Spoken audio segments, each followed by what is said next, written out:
Hello everyone, welcome to final study. Final স্টাডিতে সবাইকে welcome জানাই। তো তোমাদের উদ্দেশ্যে তোমাদের জন্য আমরা ক্লাস করাচ্ছিলাম, ঠিক আছে, প্রাইমারি টেট এবং প্রাইমারি টেট ইন্টারভিউয়ের জন্য।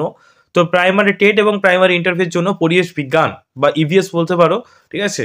এই সাবজেক্টটা কিন্তু মোস্ট ইম্পর্টেন্ট, তার কারণ তোমরা সকালে জানো প্রাইমারি টেট এর এক্সামে এই পরিবেশ বিদ্যা থেকেই প্রায় তিরিশটা মার্ক কিন্তু থাকে, এবং প্রাইমারি টেট ইন্টারভিউতে কিন্তু এই যে পরিবেশ বিজ্ঞান অর্থাৎ তোমার জেনারেল সায়েন্স বলতে পারো এক কথায়, ঠিক আছে। জেনারেল সায়েন্স থেকে কিন্তু ভালো লেভেলে কিন্তু প্রশ্ন ইন্টারভিউতে করা হয়, ওকে, জিকে পার্ট থেকে। তো পরিবেশ বিজ্ঞান তোমাদের কিন্তু অবশ্যই পড়ে রাখতে হবে, ঠিক আছে। এবং আমাদের যে সমস্ত বইগুলো রয়েছে একদম ক্লাস 1 থেকে আমাদের ক্লাস 8 পর্যন্ত, সেখানে যা যা মানে আমাদের আমাদের পরিবেশ থেকে যে সমস্ত প্রশ্নগুলো হয় সেগুলোই আমরা এমসিকিউ ভার্সনে তোমাদের করাচ্ছি। তো অবশ্যই ক্লাসগুলো দেখতে থাকো। এগুলো প্রাইমারি টেটে যেমন হেল্পফুল, সেরকম প্রাইমারি ইন্টারভিউর জন্য কিন্তু সেমলি হেল্পফুল, ঠিক আছে। তো অবশ্যই ক্লাসগুলো প্রতিদিন করবে। তোমাদের ফ্রি অফ কস্টে কিন্তু প্রাইমারি টেট এবং প্রাইমারি ইন্টারভিউর কিন্তু প্রিপারেশন করানো হচ্ছে। তো অবশ্যই চ্যানেলটাকে তোমরা সাবস্ক্রাইব করে নিও, ঠিক আছে। আর অবশ্যই ভিডিওটাতে একটা লাইক করে দিও, ঠিক আছে। তো চলো শুরু করছি। তোমাদের 30টা আমাদের এমসিকিউ করানো কমপ্লিট হয়ে গিয়েছিল, ঠিক আছে। তো আমরা নেক্সট ক্লাস 30টার পর থেকে শুরু করছি। তো এখানে 31 নাম্বার থেকে আজকে ক্লাস তোমাদের শুরু হবে, ঠিক আছে। যেগুলো যেগুলো পারবে তোমরা অবশ্যই কমেন্ট বক্সে অ্যান্সার করার চেষ্টা করবে। তো দেখো 31 নাম্বার প্রশ্ন কি বলছে, যে প্রজাতিটি গত 50 বছরে নির্দিষ্টভাবে দেখা যায়নি তাই কি বলা হয়? 50 বছর নির্দিষ্টভাবে দেখা যায়নি তাকে বলা হচ্ছে লুপ্ত প্রজাতি। কি বলা হয়? লুপ্ত প্রজাতি। খুবই ইম্পর্টেন্ট একটা মানে প্রশ্ন, ঠিক আছে। লুপ্ত মানে যেগুলো বিলুপ্ত হয়ে গেছে, যেগুলো হারিয়ে গেছে, সেগুলোকে আমরা বলি লুপ্ত, ঠিক আছে। বিরল মানে খুবই কম। বিপন্ন মানে তোমার মানে তার সংখ্যাটা কমছে, আর বিপন্ন প্রায় মানে কমে গেছে, ঠিক আছে। এই হচ্ছে ব্যাপার।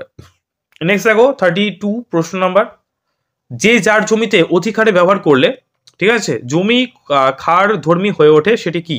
যে যার হয়ে গেছে, এটা হচ্ছে যে সার হবে, ঠিক আছে।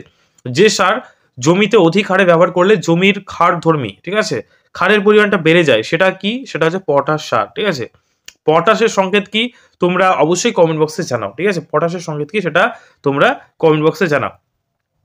নেক্সট 33 নম্বর প্রশ্ন দেখতে পাচ্ছ, কোনটি ভারতের প্রথম জাতীয় পার্ক, ন্যাশনাল পার্ক পৃথিবীর ভারতের প্রথম ন্যাশনাল পার্ক কোনটি ভারতের, ঠিক আছে। সেটা হচ্ছে সঠিক উত্তর হবে অপশন ডি, করবেট, ঠিক আছে। করবেট হচ্ছে ভারতের প্রথম জাতীয় পার্ক, ওকে। 4টে অপশন আছে, তো সঠিক উত্তর হবে করবেট, ওকে। নেক্সট দেখো, ভারত সরকার কত সালে কেন্দ্রীয় পরিবেশ মন্ত্রক এর গঠন করে? ভারত সরকার কত সালে কেন্দ্রীয় পরিবেশ মন্ত্রক এর গঠন করে?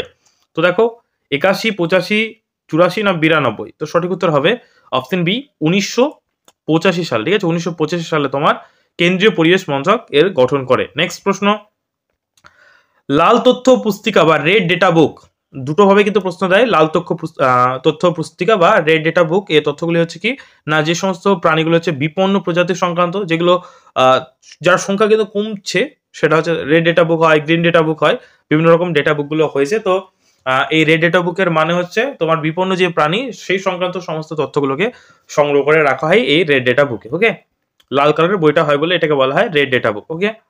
নেক্সট দেখো, নেক্সট প্রশ্ন কি বলছে দেখো, মোস্ট ইম্পর্টেন্ট প্রশ্ন, সিগারেটের ধোঁয়ায় অবস্থিত ক্যান্সার সৃষ্টিকারী উপাদানটির নাম কি?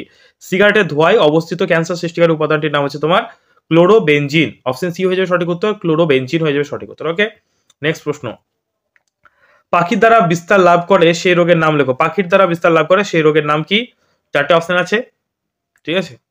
তো সঠিক উত্তর হবে অপশন সি, অর্নিথোসিস, ঠিক আছে। অর্নিথোসিস হবে সঠিক উত্তর। নেক্সট প্রশ্ন, 38 নম্বর প্রশ্ন কি বলছে দেখো, কি কারণে মেলানোসিস রোগ দেখা যায়? কি কারণে, কিসের ফলে তোমার মেলানোসিস রোগ দেখা যায়? 4টে অপশন দেখছো, লেড দূষণ, আর্সেনিক দূষণ, ফ্লোরাইড দূষণ, ক্যাডমিয়াম দূষণ। তো সঠিক উত্তর হবে অপশন ডি, ক্যাডমিয়াম দূষণের ফলে কিন্তু তোমার এই যে মেলানোসিস রোগটা কিন্তু আমরা দেখতে পাই, ওকে। নেক্সট 39, বায়ুতে যে তেজস্ক্রিয় মৌল পাওয়া যায়, বায়ুতে যে তেজস্ক্রিয় মৌলটা পাওয়া যায় তাকে কি বলা হয়, তার নাম কি? সেটা হচ্ছে দেখো আর্গন, থোরন, রেডিয়াম না ইউরেনিয়াম? সঠিক উত্তর হবে অপশন ডি, ইউরেনিয়াম হয়ে যাবে সঠিক উত্তর, ওকে। নেক্সট প্রশ্ন 40 নম্বর প্রশ্ন, 40 নম্বর প্রশ্ন কি বলছে, মিনামাটা রোগের কারণ কি? মিনামাটা এই রোগটা হয়, এটার কারণ কি? আর্সেনিক দূষণ, পারদ দূষণ, ক্যাডমিয়াম দূষণ না প্লাস্টিক দূষণ? তো সঠিক উত্তর হবে অপশন ডি, প্লাস্টিক দূষণের ফলে তোমার এই যে মিনামাটা রোগটা কিন্তু হয়ে থাকে, ওকে। মিনামাটা।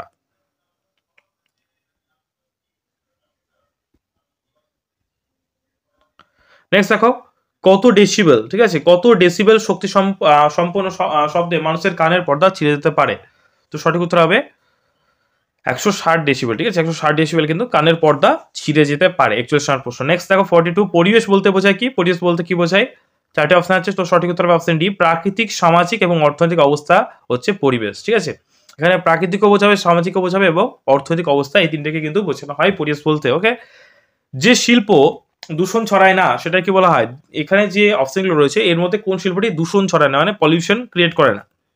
পেট্রোকেমিক্যাল, এটা তো দূষণ ছড়ায়, কাগজ শিল্পেও দূষণ ছড়ায়, লৌহ শিল্পে দূষণ ছড়ায়, শুধুমাত্র মৎস্য শিল্প, ঠিক আছে, এখানে কোন রকম কিন্তু দূষণ কিন্তু ছড়ায় না। ওকে, নেক্সট 44 কি বলছে? হার্বিসাইড কি কাজে ব্যবহৃত হয়? হার্বিসাইড কি কাজে ব্যবহৃত হয়? তো সঠিক উত্তর কি হবে? সঠিক উত্তর হবে আগাছা নাশক হিসেবে, তোমার এটি একটি আগাছা নাশক হিসেবে কিন্তু ব্যবহার করা হয় হার্বিসাইড। ওকে, নেক্সট প্রশ্ন দেখো, ইনফ্লুয়েঞ্জা, জলবসন্ত প্রভৃতি এগুলো কি ধরনের রোগ? মানে ঠিক আছে, ইনফ্লুয়েঞ্জা, জলবসন্ত, তো এগুলো সাধারণত বায়ু থেকে হয়, ঠিক আছে, বায়ুতে এগুলো সৃষ্টি হয়, তো এর জন্য একে বলা হয় বায়ুবাহিত রোগ, ঠিক আছে।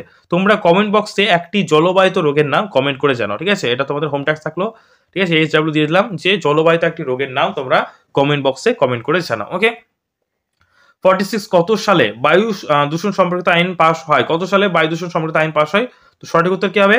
1981 সালে, ঠিক আছে, 1981 সালে তোমার বায়ু দূষণ সংক্রান্ত আইন কিন্তু পাস হয়। ওকে, নেক্সট প্রশ্ন, ক্রমাগত ঝুম চাষ করলে কি হয়? ঝুম চাষ কাকে বলে সেটা আগে তোমাকে জানতে হবে। যে ঝুম চাষ মানে হচ্ছে তোমার উত্তর পূর্ব ভারতের অঞ্চলে কি হয় না, জমি বিভিন্ন তোমার গাছপালা কেটে সেই যে পোড়ানো ছায়ের সাথে মাটির সাথে মিশিয়ে যে চাষ করে সেটাকে আমরা বলি ঝুম চাষ। এটা একটা স্থানান্তর কৃষি, ঠিক আছে, কাল্টিভেটেড যে তোমার এগ্রিকালচার, ঠিক আছে, মানে এক জায়গায় চাষ করা হয় না, সেখানকার ধরো মাটির উর্বরতা যখন কমে যায় তখন সেই সাঁওতাল প্রজাতির মানুষরা কিন্তু আবার অন্য জায়গায়, মানে উদ্বাস্তু যারা মানুষ তারা কিন্তু আবার অন্য জায়গায় ত্যাগ করে, আবার সেখানে পুড়িয়ে সেই ছায়ের সাথে মাটি মিশিয়ে আবার চাষ করে। তো এটা হচ্ছে ঝুম চাষ, ঠিক আছে, ভারতবর্ষের স্থানান্তর কৃষি ঝুম চাষ নামে পরিচিত।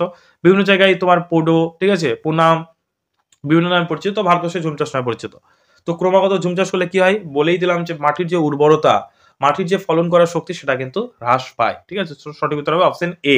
ওকে, কবে এনভায়রনমেন্টাল সায়েন্স গ্রন্থটি প্রকাশিত হয়? এনভায়রনমেন্টাল সায়েন্স গ্রন্থটি প্রকাশিত হয় কবে? সেটা হচ্ছে 1998 সালে। কি বললাম? 1998 সালে এনভায়রনমেন্টাল সায়েন্স এই তোমার গ্রন্থটি কিন্তু প্রকাশিত হয়। মোস্ট ইম্পর্টেন্ট প্রশ্ন।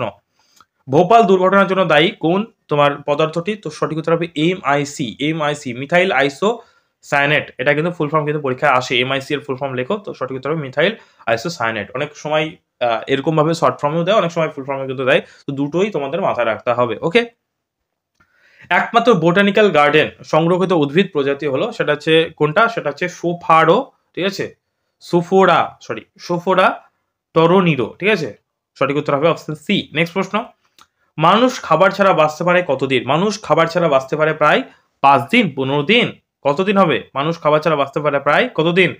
50 দিন, ঠিক আছে, খাবার ছাড়া বাঁচতে পারে 50 দিন। ওকে, কিন্তু জল ছাড়া কিন্তু এতদিন বাঁচতে পারবে না, খাবার ছাড়া বলা হয়েছে, ঠিক আছে, গুলিয়ে ফেলবে না। নেক্সট দেখো 52 নম্বর প্রশ্ন, নিচের কোন রোগটি ভাইরাসের আক্রমণে হয়? নিচের কোন রোগটি ভাইরাসের আক্রমণে হয়? তো সঠিক উত্তর অপশন সি, সর্দি কাশি। সর্দি কাশি এটা তোমার ভাইরাসের আক্রমণে কিন্তু হয়ে থাকে। ওকে, তো সঠিক উত্তর হবে অপশন সি। নেক্সট দেখো সীসার ক্ষতিকারক যৌগটির নাম কি? সীসার ক্ষতিকারক যৌগটির নাম হচ্ছে তোমার, এখানে যতগুলো রয়েছে, লেড অক্সাইড, লেড কার্বনেট, ঠিক আছে, লেড দেওয়া থাকলেই মানে হচ্ছে তোমার সীসার যে ক্ষতিকারক যৌগ, তার কারণ লেডের হচ্ছে তোমার, মানে লেড দিয়ে কিন্তু তৈরি হয় এটা, ঠিক আছে, তো তিনটে হবে সঠিক উত্তর, তো অপশন ডি সবকটি। নেক্সট দেখো বায়োডিগ্রেডেবল ট্যান্ট, ওটা কি? সেটা হচ্ছে তোমার ময়লা জল হবে সঠিক উত্তর। ওকে, জিন শব্দটি প্রথম ব্যবহার করেন কে? তো জিন শব্দটি প্রথম ব্যবহার করেন মেন্ডেল, হবে না, ওয়াটসন হবে না, সঠিক উত্তর হবে জোহানসেন, ঠিক আছে, জিন শব্দটি প্রথম ব্যবহার করেন। 56, জলের জল ভাণ্ডারে মাত্রাতিরিক্ত সার তোমার সংযোজনের ফল কি? সেটা হচ্ছে তোমার সঠিক উত্তর হবে ইউট্রফিকেশন, ঠিক আছে, ইউট্রফিকেশন মানে যে তোমার যেগুলো বেড়ে যায়, ঠিক আছে, ফলে ইউট্রফিকেশন বেড়ে যায়, ঠিক আছে, সার প্রয়োগ করার ফলে ফলে তোমার বিভিন্ন তোমার কি বলে ওগুলোকে প্ল্যাংটন বৃদ্ধি পায়, ঠিক আছে। 57, 1972 খ্রিস্টাব্দে প্রথম মানব পরিবেশ সংক্রান্ত সম্মেলনটি অনুষ্ঠিত হয় কোথায়? তো মন্ট্রিয়ল, কিয়োটো শহর, না স্টকহোম, না প্যারিস? সঠিক উত্তর হবে অপশন সি, স্টকহোম হয়ে যাবে সঠিক উত্তর। নেক্সট প্রশ্ন, সুন্দরলাল বহুগুণ বা বহুগুণা নেতৃত্ব দিয়েছিলেন কোন আন্দোলনে? সুন্দরলাল বহুগুণা একজন ইম্পর্টেন্ট একজন ব্যক্তিত্ব, তিনি চিপকো আন্দোলন, মানে চিপক যাও যে তোমার গাছের রক্ষার্থে এই আন্দোলনটা করা হয়, চিপকো আন্দোলন, ঠিক আছে, তো সুন্দরলাল বহুগুণা ছিলেন একজন তার নেতা, ঠিক আছে। এই যে আন্দোলনগুলো এগুলো কিন্তু মোস্ট ইম্পর্টেন্ট। তো তোমরা অবশ্যই কমেন্ট করে জানাও যদি ক্লাস দরকার হয় এই আন্দোলন, বিভিন্ন পরিবেশগত আন্দোলন সম্বন্ধে, তো অবশ্যই একটা তোমাদের ক্লাস করিয়ে দেবো, ঠিক আছে। লাস্ট প্রশ্ন আজকে, নিম্নলিখিত কোন আগাছানাশক রূপে, মানে কোনটি আগাছানাশক রূপে ব্যবহার করা হয়? তো দেখো, ক্লোরডেন, ডিডিটি, বিএসসি, না হচ্ছে তোমার সীমাজিন, ঠিক আছে। তো সঠিক উত্তর হবে অপশন ডি, সীমাজিন হয়ে যাবে সঠিক উত্তর, ঠিক আছে।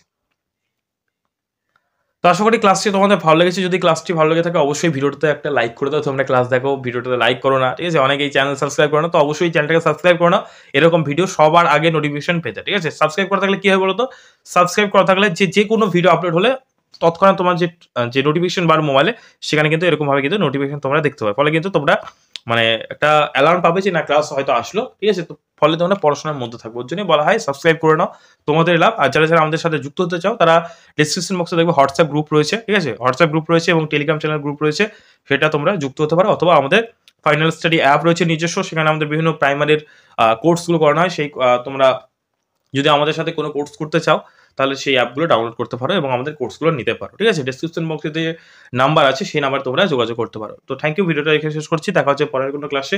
এরকমভাবে আমরা অবশ্যই প্রাইমারি রিলেটেড সমস্ত ক্লাসগুলো তোমাদের করাবো। তোমাদের যদি কোনো ক্লাসের ডিমান্ড থাকে অবশ্যই কমেন্ট বক্সে জানাও, ঠিক আছে। আমরা অবশ্যই চেক করে নেবো। Thank you.